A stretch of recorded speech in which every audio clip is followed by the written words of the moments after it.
Welcome, you are listening Radio Central News. I'm Chandni and now news in detail.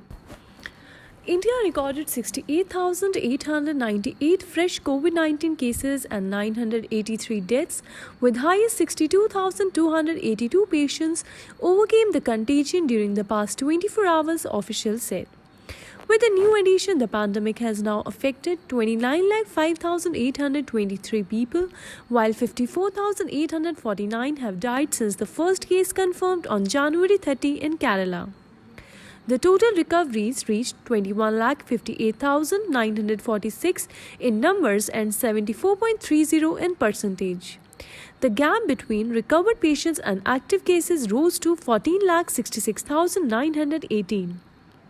The current active cases, totaling 6,92,028, is 23.82% of the total caseload, registering a further drop in the last 24 hours. They are under active medical supervision. India's case fatality rate is maintained below the global average and on a downslide, standing at 1.89%. With more than 6.43 lakh COVID-19 cases, Maharashtra has reported the highest number of infections, followed by Tamil Nadu 3.61 lakh and Andhra Pradesh 3.25 lakh. 33 states and UTs have reported recovery rate of more than 50%. Bodies of 6 employees were found after a major fire broke out in the underground hydel power generation unit of Telangana side of the Sri Sailam Dam in Domalapanta of Nagar Kurnool district around midnight on Thursday. Of the 6, 3 bodies have been identified as those of Sundar Mohan Kumar and Ujma Fatima, all assistant engineers of TS Genco, while the bodies of the remaining 3 are yet to be identified. Mr. Sundar's body was found on the 3rd floor of the 5th floor of Hydel Power Generation Plant. The 6 were among the 9 people trapped inside the plant. At the time of the fire accident, 30 employees were in the plant and 15 of them managed to escape safely by rushing out of the tunnel, while 6 employees saved by the rescue teams. Preliminary reports suggest that the fire accident in the unit could be due to short circuit. Chairman of Brazil, Russia, India, China and South Africa Chamber of Commerce and Industry Vishwas Tripathi on Friday said faceless assessment scheme is going to be a challenge for some, like demonetization.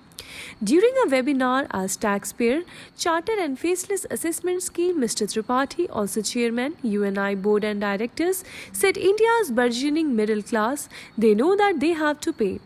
This system is for them. Prime Minister Narendra Modi had on August 13 launched the platform for transport taxation, honouring the honest, and rolled out a faceless assessment appeal and right charter of taxpayers.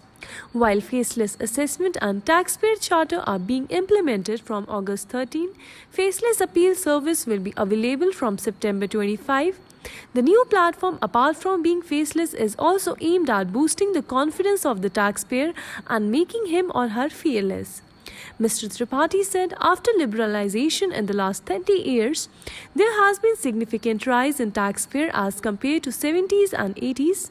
There is a rise in 3 sectors: corporate, salary class, self-employed people and small business class.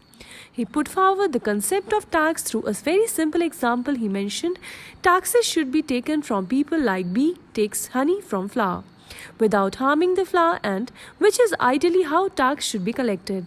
Government's job is to get revenue from taxpayer and spend the amount for the welfare and development of the people. Domestic equity benchmark Sensex jumped 214 points on Friday, led by buying in index heavyweight HDFC Twins and Asian Paints amid a rebound in global markets.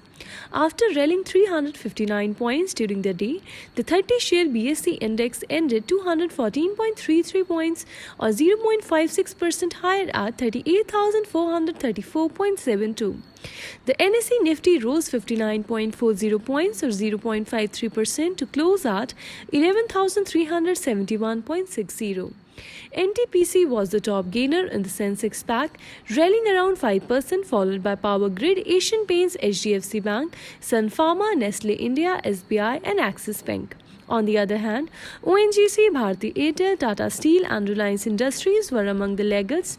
While stock-specific action drove benchmark higher, domestic market sentiment was also buoyed by positive trend in global equity, traders said. Bosses in Shanghai, Hong Kong, Tokyo and Seoul ended with significant gains. That is all for the today's news bulletin. Stay tuned to Radio Central News for more updates.